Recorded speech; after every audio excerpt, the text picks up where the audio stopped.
प्रेक्षकांनो, लक्ष्मीच्या पावलाने या मालिकेचा आजचा महा एपिसोड तुम्ही एन्जॉय करत आहात.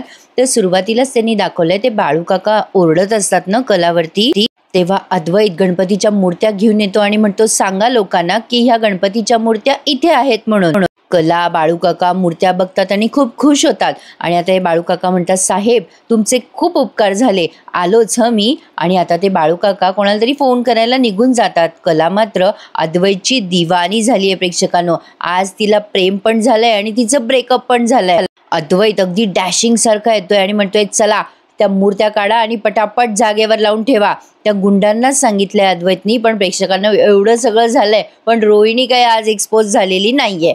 तर आता कला अद्वैतला बघून म्हणते, अरे चांदेकर, तुला कल्पना पण नाहीये, तू केवढे मोठे उपकार केलेस माझ्यावर, माझी आणि माझ्या माहेरच्यांची लाज राखलीस तू. आता फक्त चांदेकरांच्याच घरच्या गणपतीची प्रतिष्ठा नाही होणार, तर सगळ्या भाविकांच्या घरी गणेश मूर्तीची स्थापना होणार. अक्षरशः देवासारखा धावून आलास रे. खूप उपकार आहेत तुझे माझ्यावर. त्याची परतफेड करण्याचा मी पुरेपूर प्रयत्न करेल. मी आयुष्यभर तुझी ऋणी राहील रे चांदेकर. अद्वैत विचार करतो, आयुष्यभर? बाप रे, खरे सोबत आयुष्य काढायचंय? अरे बाप्पा वाचव रे मला. आता हे तो मनातल्या मनात बोलतोय. आणि प्रेक्षकांनो, कला मात्र अद्वैतकडे बघतच राहते. पण काय झालंय माहिती का आजच्या महा एपिसोडमध्ये, म्हणजे नेमकं कला कुठल्या तरी मोठ्या कारणामुळे दुखावली गेली आहे. पण ते कारण त्यांनी रिव्हील नाही केलंय. कसं काय ते पुढे बघत राहा. इकडे चांदेकरांच्या घरी सगळे गणपतीच्या मूर्तीची वाट बघत असतात आणि रजनी आत्या सांगतात की अहो आबा सगळं तयार आहे, आता फक्त. आता लगेच सरोज त्यांना मध्ये खोडत म्हणते, बेजबाबदारपणाचा कळस आहे ही मुलगी. म्हणजे तिने गणपतीची जबाबदारी घेतली होती ना, आणि आजच गणपती आणायला एवढा उशीर.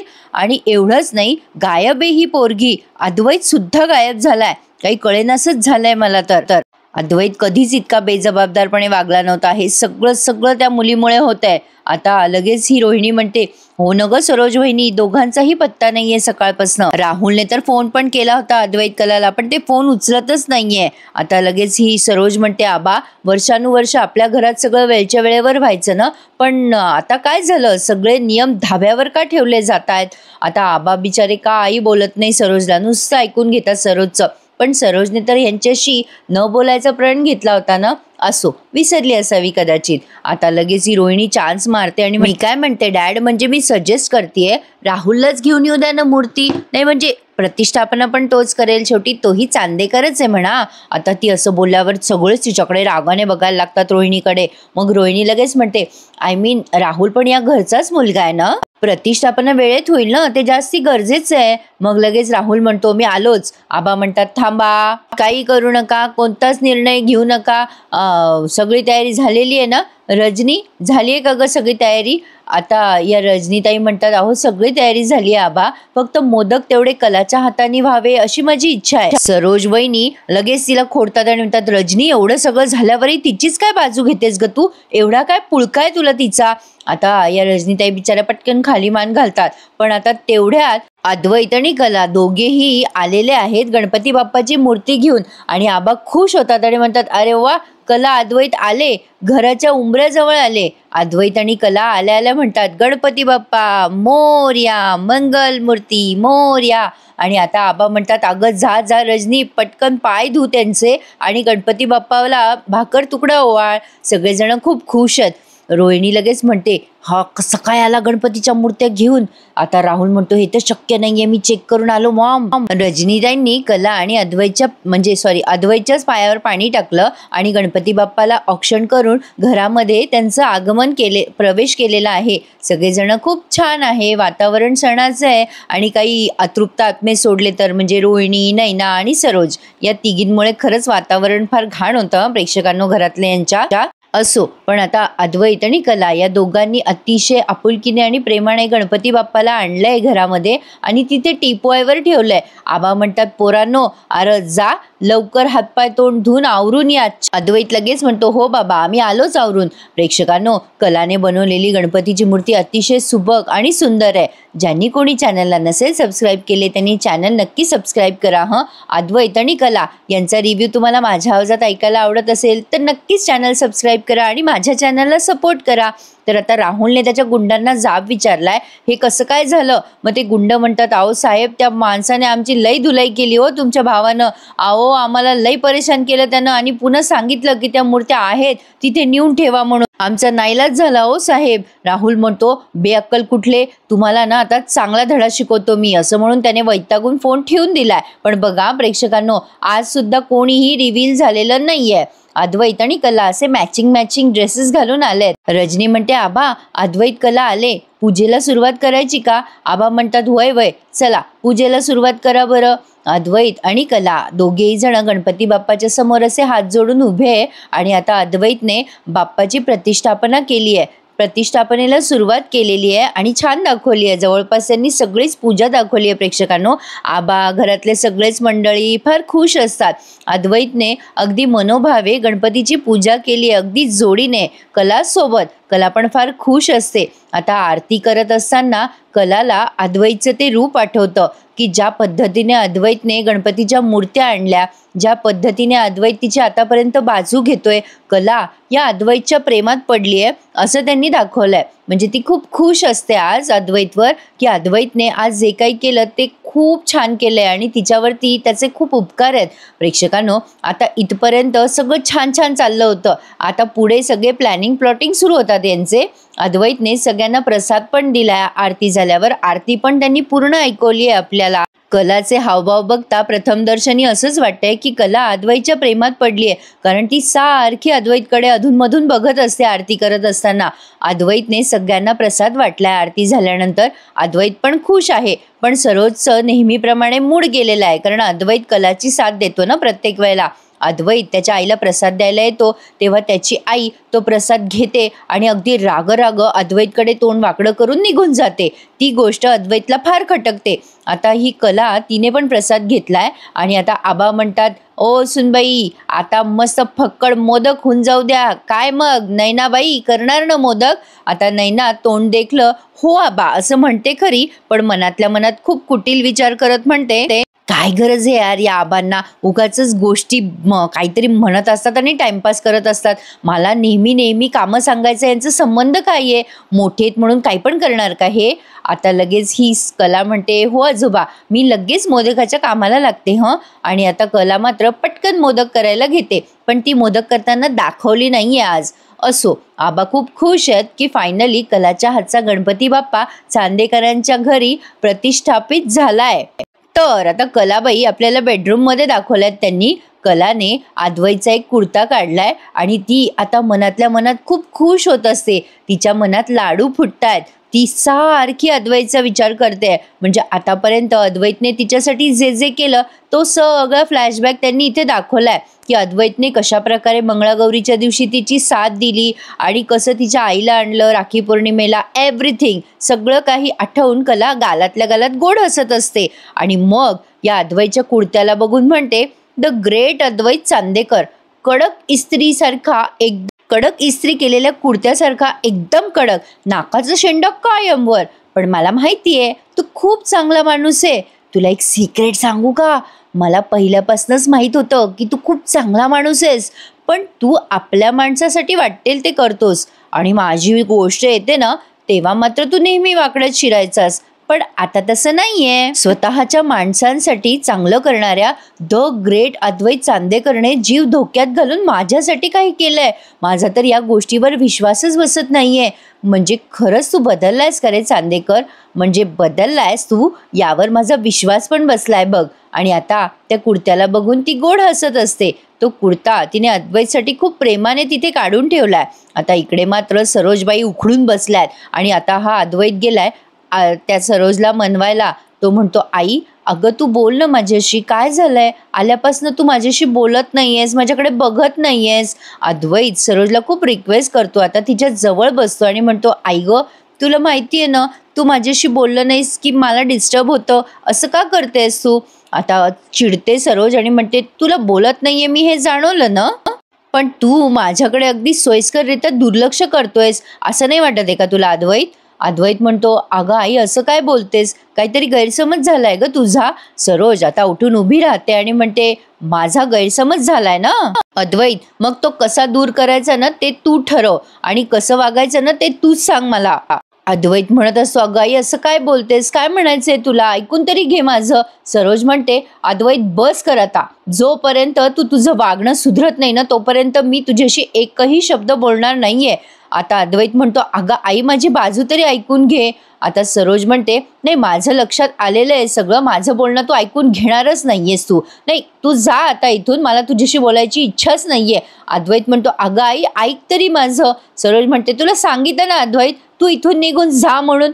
जा इथून निघून, थांबू नकोस माझ्या डोळ्यासमोर. आता अद्वैत खूप डिस्टर्ब होऊन जातो बिचारा आणि तिथून निघून जातो. आत्तापर्यंत त्याची आई त्याच्याशी एवढं रूडली कधीच वागली नव्हती. या गोष्टीचा त्याला जबरदस्त धक्का बसलाय आणि आता मात्र तो खूप हर्ट झालाय. आता कला जेव्हा तिचं आवरत असते बेडरूममध्ये तेव्हा अद्वैत वैतागून तिथे बेडरूममध्ये शिरतो आणि मनातल्या मनात या अद्वैत कलाकडे बघून असा मनातल्या मनात वैतागत बोलतो, मी जगातलं काहीही सहन करू शकतो पण माझी आई माझ्याशी बोलत नाहीये, हे मला सहन होत नाहीये आणि हे सगळं या खरेमुळे झालंय आज.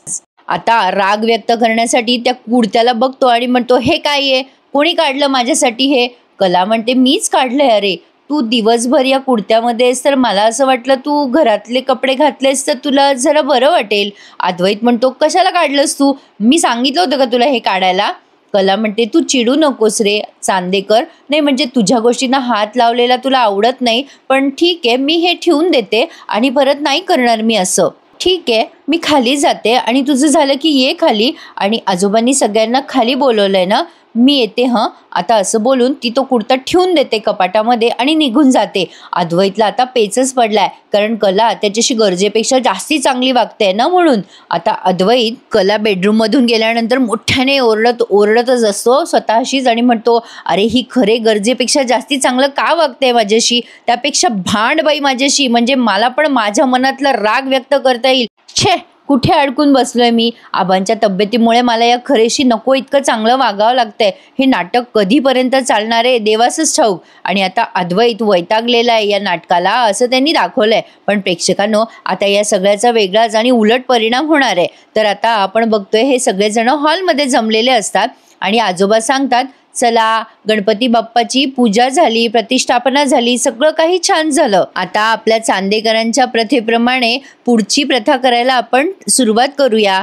आता ही कला विचारते, आजोबा कसली प्रथा आहे पुढची. मग आता आजोबा सांगतात, अगं चांदेकरांच्या प्रथेचाच हा एक भाग आहे. आम्ही काय करतो की दरवर्षी आपल्या गणपती बाप्पाची पूजा आरती झाली की चिठ्ठीमध्ये एक म्हणजे चिठ्ठ्या लिहितो आणि त्या चिठ्ठीमध्ये आपल्या मनातली इच्छा लिहितो. आपली जी इच्छा आहे ना कला, त्याच्यावरती आपल्या मनातली इच्छा लिहायची आणि गणपती बाप्पाला सांगायचं की बाप्पा माझ्या या मनातली इच्छा तू पूर्ण कर. आणि आपल्या या चिठ्ठीमध्ये सगळं स्वच्छ मनाने लिहायचं बरं का कला. बाप्पा आपल्या घरी येत असतो ना तेव्हा आपल्या मनातलं जे काही आहे ते बिनदिक्कतपणे त्याच्यासमोर मांडायचं. आपल्या डोक्यावरचा भार कमी करायचा आणि हां आपण लिहिलेलं कोणाला दाखवायचं नाही बरं का. आता आबांचे हे बोलणं सगळेच मन लावून ऐकतात पण आता कलाला मात्र ही प्रथा प्रचंड आवडते. ती म्हणते, अरे वा आजोबा किती छान प्रथा आहे, साधी सोपी आणि अगदी छान. पुढे बघा हा प्रेक्षकांनो, सगळा घोळ या चिठ्ठीमुळे झालेला आहे. आता कलाला आणि सगळ्यांनाच आबा म्हणतात, चला आता प्रत्येकानं आपापल्या मनातल्या इच्छा लिहा बरं. आता सगळेजण आपापल्या मनातल्या इच्छा त्या चिठ्ठीवर लिहित असतात. अगदी राहुल, नैना, रोहिणी सगळ्यांसकट.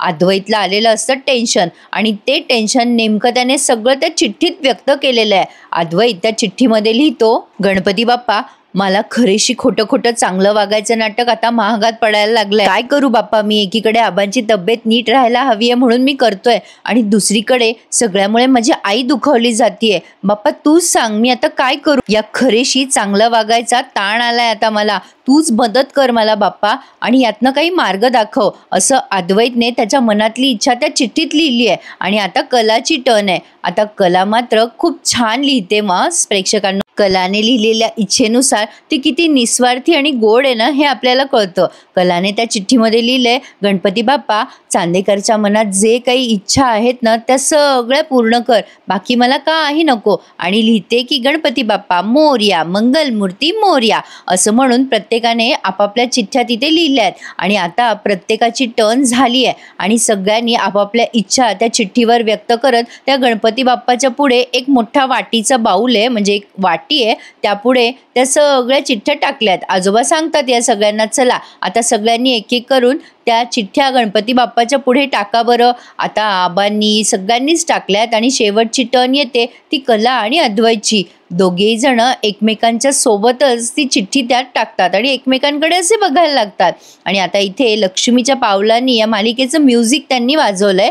आता अद्वैत मनोभावे नमस्कार करतो बाप्पाला आणि तिथून निघून जातो. कला आता खूप एक्सायटेड असते की पुढे काय आहे, म्हणजे त्या चिठ्ठीमध्ये काय. कला मनात म्हणत असते, गणराया मला तुझे खूप आभार मानायचे, कसे मानू ते कळतच नाहीये. चांदेकर बदललाय, हळूहळू सुरळीत होईल सगळं काही, असं मला आता वाटायला लागलंय. बाप्पा तू फक्त पाठीशी राहा आणि सगळं नीट होऊ दे बघ. मला खात्री आहे बाप्पा की तू सगळं नीट करणार आहेस. कलाने आता अशी प्रार्थना केली आहे आणि आता तिच्या बेडरूममध्ये निघून गेली आहे. बाप्पा सगळं काही ऐकतोय. पण आता बघा प्रेक्षकांनो, पुन्हा एकदा रोहिणी ॲक्टिवेट झाली आहे आणि आता या नैनाला म्हणत असते, ए नैना, अगं तुला त्या कलाचं वागणं पटतं का? त्यावर नैना म्हणते, त्या कलाचं वागणं कोणाला पटणार आहे मॉम इन लॉ, एक नंबरची स्वार्थी, सेल्फिश. आणि आता रोहिणी लगेच म्हणते, आतल्या गाठीची. आता नैना म्हणते, आतल्या गाठीचीच आहे ती. नैना म्हणते, मला ना इतका राग येतो ना कलाचा, तुम्हाला काय सांगू. रोहिणी म्हणते, एक्झॅक्टली मला पण असंच वाटतं ग नैना, म्हणजे आपल्या दोघींचे विचार किती सारखे आहेत ना. अगं तुझी धाकटी बहीण आहे म्हणून मी गप्प बसले, नाहीतर आतापर्यंत तर. आता नैना म्हणते, काहीही गरज नाहीये मॉम इन लॉ शांत वगैरे बसायची. ॲक्च्युली ना त्या कलाची या घरामध्ये राहण्याची लायकीच नाहीये, फुकटची डोक्यावर येऊन बसली आपल्या, सगळी नाटकं करते. आता लगेच रोहिणी म्हणते, अगं नैना तुला पण आता अशीच नाटकं करायची आहेत. नैना म्हणते, काय काय म्हणताय मॉम इन लॉ तुम्ही. आता रोहिणी म्हणते, हे बघ नैना, तू डॅडला इम्प्रेस करण्यासाठी सगळी कामं कर घरातली, तुझा राग, लोभ, आळस सगळं काही दूर ठेव, घरातली सगळी कामं करायची तुला. आता ती अंजू करते ना अगदी तशी. आता लगेच ही नैना म्हणते, काय बोलताय तुम्ही मॉम इन लॉ, अहो बाकी सगळ्या गोष्टी ठीक आहे पण हे काय सांगताय तुम्ही मला, आणि तुम्ही मला हे सांगूच कसं काय शकता, मी काय भांड्यावाली आहे का या घरची. आता लगेच ही रोहिणी म्हणते, अगं बाई कामं नाही करायची आहेत, कामं करायची, ॲक्टिंग करायची आहे तुला, म्हणजे बघ तू असं कर आता. की आता रोहिणी पुढे काही बोलणार की लगेच नैनाला रोहिणीच्या मनातलं कळलं सुद्धा. नैना म्हणते, ऐकलं, कळलं मला मॉम इन लॉ, तुम्ही काय बोलताय ना ते व्यवस्थित कळतंय. नाव आय गेटिंग युअर पॉइंट. आता ही रोहिणी म्हणते, व्हेरी गुड, तशी तू हुशारच आहेस, पुढचं सांगायची तुला गरजच नाहीये. आणि या दोघींचं असं अर्धवट बोलणं त्यांनी आपल्याला ऐकवलंय. आता प्रेक्षकांनो, पुढच्या भागामध्ये कलाने अद्वैतची चिठ्ठी वाचली आहे की कोणाची माहिती नाहीये, म्हणजे ते त्यांनी दाखवलं नाहीये, पण कला त्यामुळे खूप हर्ट झाली आहे आणि ती कोल्हापूरच्या अंबाबाईच्या मंदिरात जाऊन बसली. आणि सगळे ते कशामुळे कला दुःखी झाली, काय झालं हे तुम्हाला पुढच्या भागात सांगते. तोपर्यंत या चॅनलला आपल्या सबस्क्राईब करून ठेवा. दुसरा भाग लगेच थोड्याच वेळात लगेचच तुम्हाला सादर करते. हा भाग कसा वाटला मला कमेंट करून नक्की कळवा आणि प्रेक्षकांनो एखादा लाईक करायला विसरू नका. धन्यवाद.